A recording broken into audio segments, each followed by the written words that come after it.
Well, congratulations, you made it to day 7 of the Cervicogenic Relief Challenge. That means you've probably already seen several episodes where you've learned some mobility exercises, some strength exercises, and some great eye-head coordinated exercises. Now what we're going to do is we're going to put it all together into one simple routine for you. Think of this as your go-to program that you can repeat anytime that you need some relief.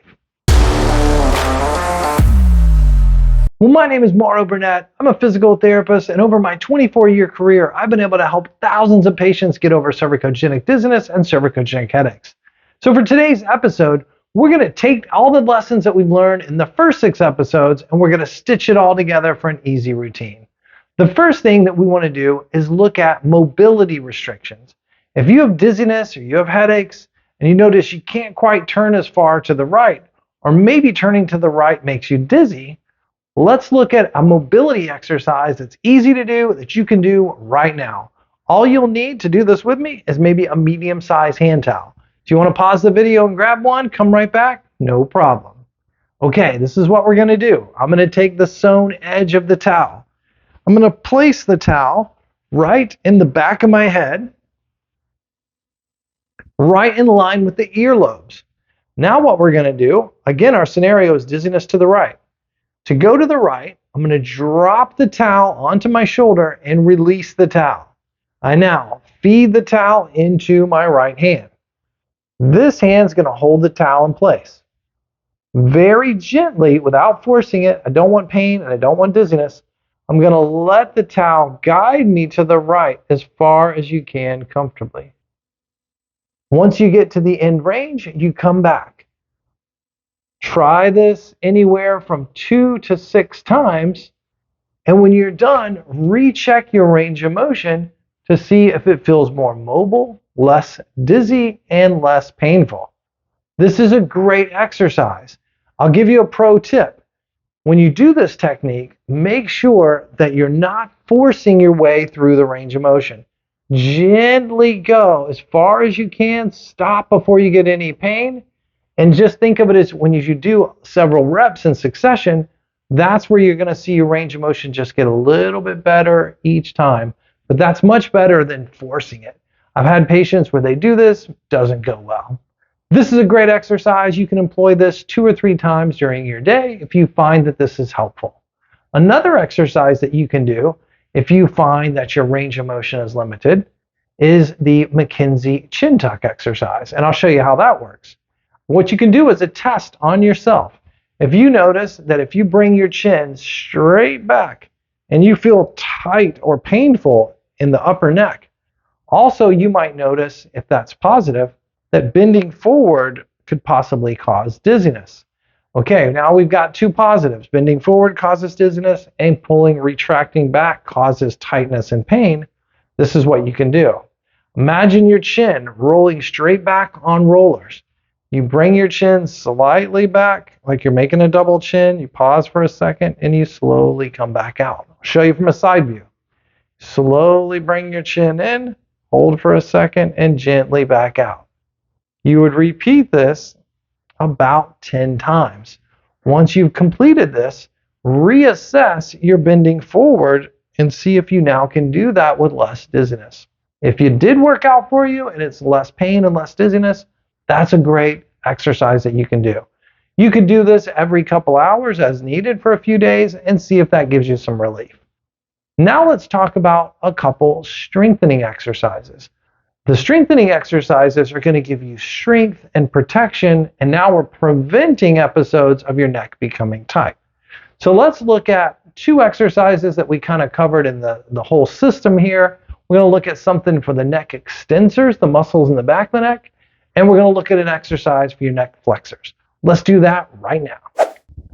Now let's look at an exercise to improve the muscles in the base of the head, the suboccipital muscles and the neck extensor muscles. They play a huge critical role in stabilizing your neck and decreasing headaches and decreasing dizziness. A good exercise to start with, maybe you go up to your dining room table, you lean over on your elbows slightly, keep your shoulders strong. You want to make sure that your mid-back doesn't sink down in between your shoulder blades. So you gently push through your elbows so you have a nice strong base.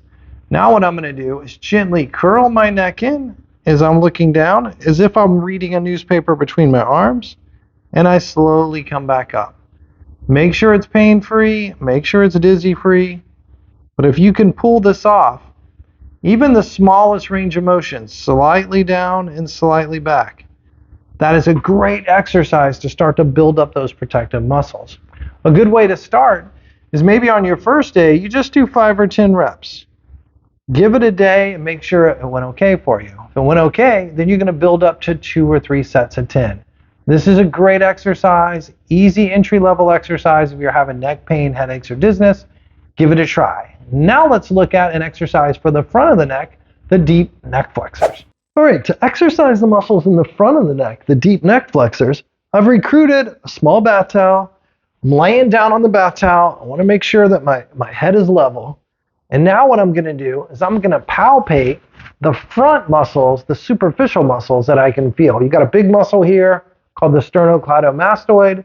So what I want to do is make sure when I do this exercise that I don't feel the sternocleidomastoid overactivate. I want it to be soft during the exercise.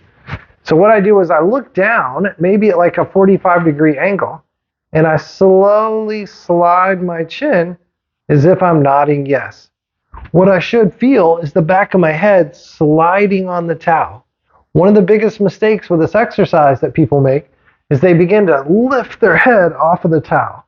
That puts a lot of stress and strain on your neck, and that can definitely make your neck pain worse. If your neck pain's worse, your dizziness and headache's going to be worse.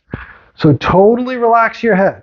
You don't want to lift your head. Instead of lifting, you want to look down, 45-degree angle, slowly in a gentle, precise way, slide like you're nodding yes. Make sure your muscles are soft. It's not tight. There's no pain. There's no dizziness. You hold that for 10 seconds. That's an important detail. That starts to build the endurance of the deep neck flexors. It needs to be a minimum of 5 to 6 seconds. You look down and you slide down. If I get to a point where I feel my muscles start to get really tight, then I back off a little bit. Look down, slide down, hold it for 10 seconds, and then back to a point right above the ceiling. So you can kind of get 2 orientation points, right above you and maybe down at a 45. Build up to where you could do maybe 10 reps, 10 seconds, take you 2 or 3 minutes to do. Do that in the morning time before you get out of your bed, and definitely do that before you go to sleep at night. So morning, you're already on your pillow. Night, you're already on your pillow. It's a great opportunity to do it. Definitely give this a go. It's one of my favorites. It's been clinically shown to decrease neck pain, headaches, and dizziness. Let's look at a few more exercises from the series right now.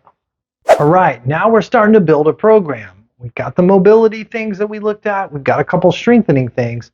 Now let's go with the scenario that your neck pain is starting to decrease, your range of motion's improving, and your dizziness and headaches are starting to lessen. Here's a couple eye-head coordinated exercises that we could do to build on that. Make sure when you get to this section that it's dizzy-free, it's not making you feel too bad. If it does make you feel bad, you can always back up your plan back to the original exercises. Give it another week and then come back. But let's go with a scenario. You're feeling a little bit better. Let's go to the next stage. Here we go. One exercise I'm going to do. I'm going to take my pin here. I'm going to go slightly to the right and then maybe slightly to the left while keeping my eyes on the tip of this pin. A good pro tip for this exercise is instead of holding something up, which puts stress and strain on your shoulder and neck, find something that's eye level on the wall. It could be a sticky note. It could be a painting, whatever. You look at that point on the wall, and then you go a little bit to the right, a little bit to the left. It's a slow, steady pace at first because guess what? If you have cervicogenic dizziness or cervicogenic headaches, that means you've had a neck injury recently, and you don't want to make the neck go crazy at first. Build up to where you could do 10 reps, and you can easily build that up to 2 or 3 sets of 10. Another exercise that you could do if you find that looking at busy patterns makes you a little dizzy is the same scenario. This time my eyes are gonna move, but my head stays still, right? So I'm gonna follow it, and then I'm gonna follow it up, and then I'm gonna follow it down, and then I come back. Ready?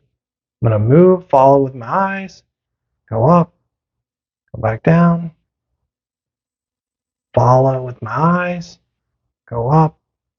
Go down. So I'm kind of making like an H pattern. Start with maybe a 10-second dose of this, and then build up to where you could do a 30-second dose of this. And this could be an exercise that you could do 3 or 4 times during the day. A great exercise to help you not feel so dizzy when you're looking at busy patterns.